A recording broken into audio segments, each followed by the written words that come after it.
안녕하세요, 양심중고차 이진영입니다. 자, 오늘 영상은 제가 구매한 올류 카니발 디젤 7인승 리무진 이 차량을 좀 여러분께 소개시켜 드리겠습니다.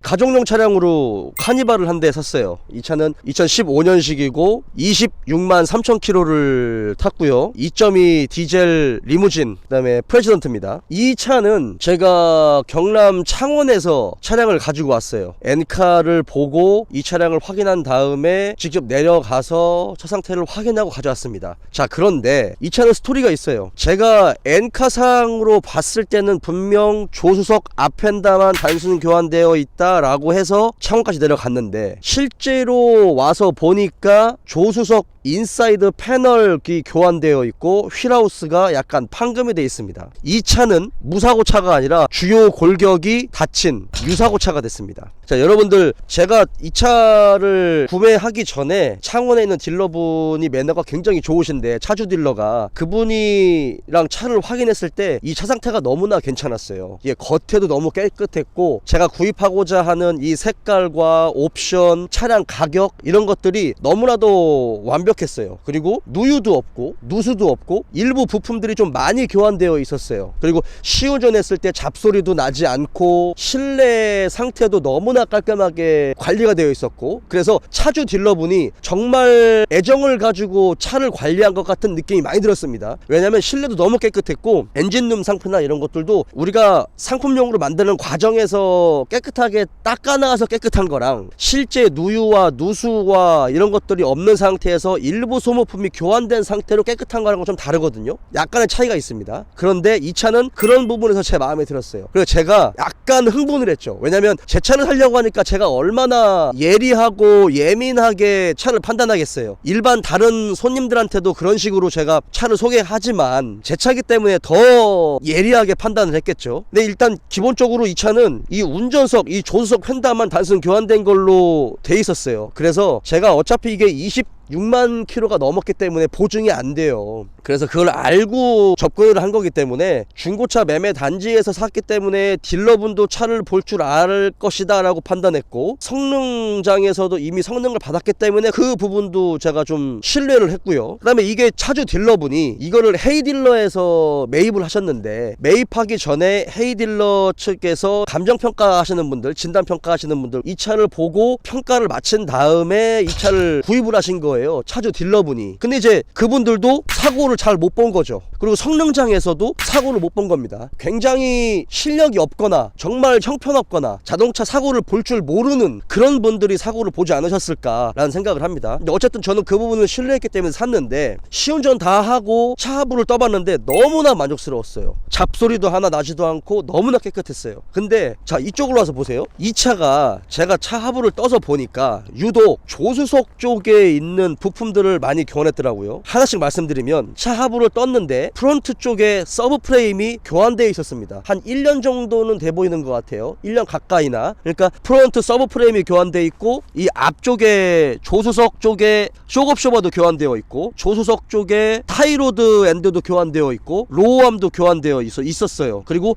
스테빌라이저 링크 좌우 다 교환되어 있었고, 스테빌라이저도 교환이 되어 있었어요. 그리고 누수나 누유도 이런 것도 전혀 없었고, 워터펌프도 교환되어 있었고, 타이밍 체인 카바 쪽에서의 누유도 없었고, 진공 펌프 쪽에서 누유도 없었고, 인젝터 쪽에서 누설도 없었고, 로커암 카바 쪽 누유도 없었고, 미션 오일팬 쪽에 누유나 미션 그 카바 쪽에서 누유도 전혀 없었고, 멤버도 상당히 깨끗했어요. 사고가 없었습니다. 근데 제가 자꾸 어떤 의문이 들었냐면, 이렇게 차 관리를 좀 깔끔하고 깨끗하게 차 관리하신 이 차주분은 왜 유독 조수석 쪽에 있는 서스펜션만 교환했을까? 운전석 쪽은 교환 안 했어요. 근데 조수석 쪽 서스펜션 일부를 좀 교환하셨고, 스테빌라이저도 교환되어 있고, 약간 이상했습니다. 근데 차 상태가 너무나 만족스러웠어요. 사실 저도 제 차를 사는 거기 때문에 약간 딜러분과 그 성능장을 믿었어요. 여기가 교환된 걸 제가 확인을 했고, 근데 어쨌든 기본적으로 달리면서 고속으로 달려도 차 상태가 너무나 만족스러웠고, 뭐 롤링이라든지 뭐 별도의 어떤 소음이라든지 이런 것도 전혀 없었고, 엔진 소리도 너무나 만족스러웠고, 제가 생각했었던 생각했었던 것 이상으로 관리가 좀 잘 돼 있는 것 같은 느낌이 너무 많이 받았거든요. 구매를 했어요. 그래서 창원에서 세종까지 정말 시속 120, 130, 140km 이상씩을 막 장거리를 달려오면서도 너무나 만족스럽게 왔어요. 근데 자면서 자꾸 이상한 생각이 드는 거죠. 왜 이 차주분은 카니발이라는 차를 타는 사람들의 특징들이 있거든요. 이렇게 관리를 잘했는데 왜 운전석 쪽은 왜 안 건드셨지? 자꾸 이런 생각이 들고, 왜 서브 프레임을 교환을 했을까? 라는 생각이 들었어요. 단순히 이쪽만 교환했다라고 하면 서브 프레임을 교환할 필요가 없어요. 그리고 스테빌라이저도 교환할 필요가 없어요. 근데 스테빌라이저까지 교환이 됐어. 너무 이상한 거죠. 이게 교환이 됐으면 사실 좋은 거예요, 여러분. 왜 교환했는지까지는 굳이 우리가 알 필요는 없습니다. 그런데 저처럼 자동차에 심취해 있는 사람, 소위 말해서 자동차에 약간 좀 미쳐있는 사람들, 외골수 중에 외골수 같은 사람들은 왜 교환했을까가 너무 궁금한 거죠. 왜 이쪽만, 왜 그럴까? 계속 이틀 동안 계속 생각을 하고 제가 영상을 찍기 전에 확인을 했더니 이쪽 프레임이 먹었어요. 여러분 보여드릴게요. 우리가 흔히 얘기하는 자동차의 주요 골격은 여러분들께도 말씀을 드렸지만 인사이드 멤버 좌우, 그리고 인사이드 패널 좌우, 휠 하우스 좌우가 우리가 말하는 자동차 주요 골격 중에 하나입니다. 이 차는 이쪽만 펜다만 단순 교환된 걸로 성능에 나와 있었어요. 보니까 그렇게 보였고, 그리고 이 차를 볼 때 뉘엿뉘엿 저녁 때쯤이었고 실내에서 차를 확인을 했고, 제가 이 생각했었던 외관의 컨디션과 옵션 이런 것들이 너무나 만족스러워서 저도 약간 안일하게 차를 봤는데, 여기 보시면 이쪽이 인사이드 패널입니다. 여기서부터 여기까지 인사이드 패널이 쭉 내려오면서 밑에 사이드 멤버와 만나요. 그리고 요 부분이 휠하우스예요. 요 부분이. 이 차는 이쪽이 사고가 나면서 사이드 패널이 교환됐어요. 여기가 파츠로 나오거든요. 패널이 상부와 하부로 나눠 있는데 상하부 패널이 교환되면서 조수석 사이드 멤버 쪽으로 용접이 됐고, 요 뒤쪽으로 이렇게 들어가면서 뒤쪽 휠하우스 부분의 일부가 판금이 들어갔습니다. 제가 요거를 발견을 했죠. 이상하다 하면서 내가 잘못 본 거겠지 라고 생각해서 라이트를 비춰서 자세히 보는 순간 경악을 금치 못했습니다. 자, 그래서 제가 차주 딜러분한테 전화를 걸었더니, 차주 딜러분도 사실은 자동차를 잘 모르시는 분이에요. 매너는 정말 좋은데 차를 잘 모르시는 분입니다. 제가 여러분들께도 누차 말씀드렸지만 중고차 딜러를 한다고 차를 잘 아는 게 아니고, 경력이 많다라고 해서 자동차의 구조나 원리, 정비와 관리, 차체와 관련된 부분에서 잘 아는 사람들은 대한민국의 1%도 안 될 거예요. 이 차주 딜러분도 마찬가지셨어요. 근데 매너는 정말 좋으셨습니다. 감사하게도. 그분한테 말씀드렸더니 헤이 딜러를 통해서 매입하기 전에 이렇게 평가해 주시는 분들이 있거든요. 그분 통해서 했는데 그분들도 이 사고를 못 본 거예요. 실력이 없었던 거겠죠. 아니면 시력이 너무 안 좋았던가. 그분들이 하는 일이 그건데 사실 아쉽긴 합니다. 그리고 그분들이 잘못 봤을 수는 있어. 근데 성능장에서라도 이걸 알아봐야 되지 않았을까요? 성능장에서는 사실 제일 중요한 부분인데 성능상에서조차도 이 부분을 몰랐던 거예요. 사실 이게 수리가 잘 된 것 같아요. 저도 굉장히 헷갈렸었거든요. 용접도 굉장히 잘 됐고 실링도 잘 칠해져 있었어요. 그래서 그랬는지는 모르겠지만 이 조수석 인사이드 패널과 휠하우스 판금을 못 찾아냈습니다. 그래서 성능상에는 그냥 이 단순 휀다만 교환된 걸로, 제가 사고차를 샀어요. 여러분, 저도 사람인지라 제 차를 살 때 어떤 포인트에서 너무 마음에 들었기 때문에 제가 약간 흥분을 했는데, 어쨌든 이거를 발견을 했고, 이게 20만 킬로가 넘으니까 이제 사실 보증이 안 되는 부분이거든요. 그걸 알고 접근한 거기 때문에 그 부분은 차주 딜러분이랑 협의를 봐야 되는 부분이었습니다. 그래서 정말 감사하게도 창원에 있는 전 차주 딜러분이 이 부분에 대해서는 보상을 해주셨어요. 그래서 보상을 받았고, 사실은 이 차를 그냥 물릴까라고 생각을 하기도 했는데 아내가 사실은 좋아가지고 이 올류 카니발을 산 거거든요. 그 중에서도 이 7인승 리무진의 프레지던트 이 모델을 산 거고, 창원에서 세종까지 차를 정말 고속으로 타고 오면서 우리 가족들도 너무나 만족스러웠고, 26만 3천 킬로가 넘었음에도 불구하고 이 차가 가지고 있는 각각 개인의 어떤 그런 부품들이나 이런 것들의 관리라든지 교환이 잘 돼 있었습니다. 심하게 차가 문제가 있다라고 하면 조금 좀 어려울 수는 있는데 그 부분에서는 큰 그림에서는 일단 합격 점수가 나왔어요. 그래서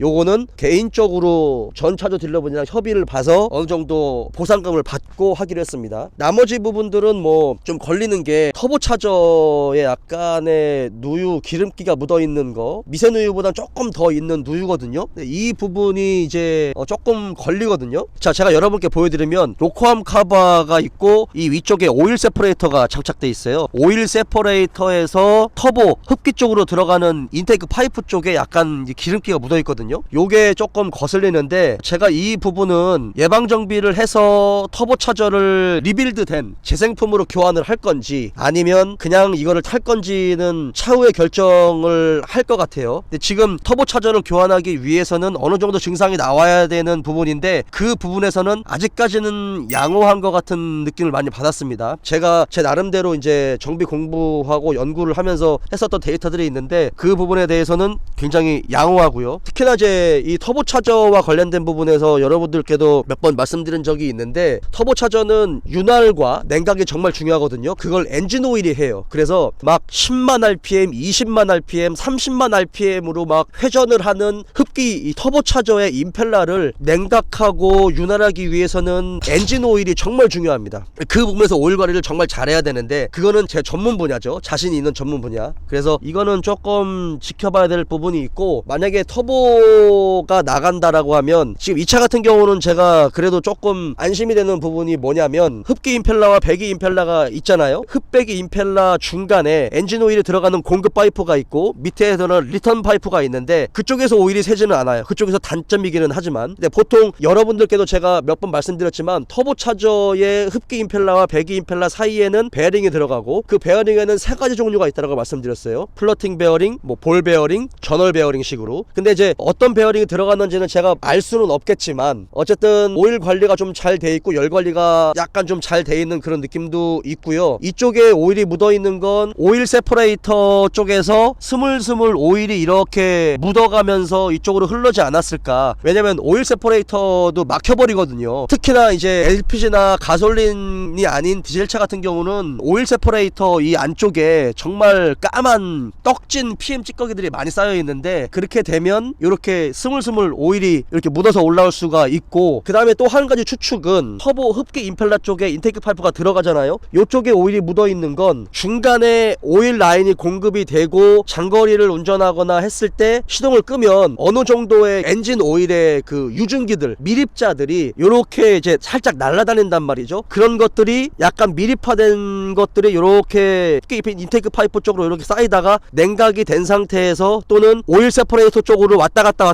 하면서 냉각이 된 상태의 미립자들이 냉각이 되면 오일 형태로 변하다 보니까 그것들이 이렇게 어느 정도 고여있는 형태로 쌓여있는 게 아닐까라는 생각이 듭니다. 근데 제 생각이 아마 맞을 거예요. 그리고 혹시나 이제 터보차저가 망가진다라고 하면 보통 흡기 임펠러가 부러지거나 날개가 부러져서 일부 금속이 엔진 안으로 들어가는데, 그렇게 되면 헤드 쪽으로 들어가면서 헤드에 있는 흡배기 밸브를 막아버리거나 충격을 줘서 흡배기 밸브가 휘어버리는 경우가 있겠죠. 근데 이제 그게 만약에 열린 상태로 휘어버려서 손상이 되면 피스톤이 상하 운동을 하면서 상사점과 하사점이 있는데 상사점으로 올라오는 가운데 흡배기 밸브와 피스톤 간의 이 타이밍이 절묘하게 잘 맞아야 되거든요. 근데 그 타이밍 맞지 않았을 때 피스톤이 밸브를 쳐버리는 그런 현상이 일어나요. 그게 이제 이 터보차저에서 흡기 임펠러가 망가지는 바로 그런 과정들이 여러 가지가 있는데, 지금은 그런 부분에서는 약간 좀 지켜봐야 될 부분이 아닌가라는 생각이 듭니다. 원래 디젤차가 가솔린이나 LPG보다 부품도 더 많이 들어가고 부품의 가격도 더 비싸고 정교하게 제어를 해야 되는 부분이다 보니까 이게 연비는 좋고 큰 힘을 발휘할지는 모르겠지만 관리를 해야 될 필요성이라든지 아니면 조금 더 관심을 가져야 될 필요성이 있거든요. 근데 이제 그런 부분에서 저는 이 차가 계산이 딱 나왔어요. 그래서 그 부분에 대해서는 좀 더 관리를 잘 할 수 있지 않을까라는 않을까라는 생각을 합니다. 이 차는 엔진오일하고 미션오일 정도만 교환하고 타면 될 것 같기도 하고, EGR 밸브라든지 EGR 쿨러 쪽에 뭐 누유나 누수 이런 것들도 전혀 없었고, 진공 펌프라든지 아니면 커먼레일 그 딜리버리 파이프 쪽에서의 누설도 전혀 없었습니다. 연료 필터도 한번 교환을 한 것 같은 느낌이 들고요. 무엇보다도 이 차의 옵션과 현재 차 상태가 너무나 만족스럽기 때문에 제가 이런 결정을 내릴 수 있었던 겁니다. 아쉬웠었던 거는 사고 유무를 왜 보지 못했을까, 헤이딜러 쪽에 연동되어 있는 평가사님들이라든지 중고차 매매단지에 있는 성능장에서 왜 이 부분을 보지 못했을까, 조금만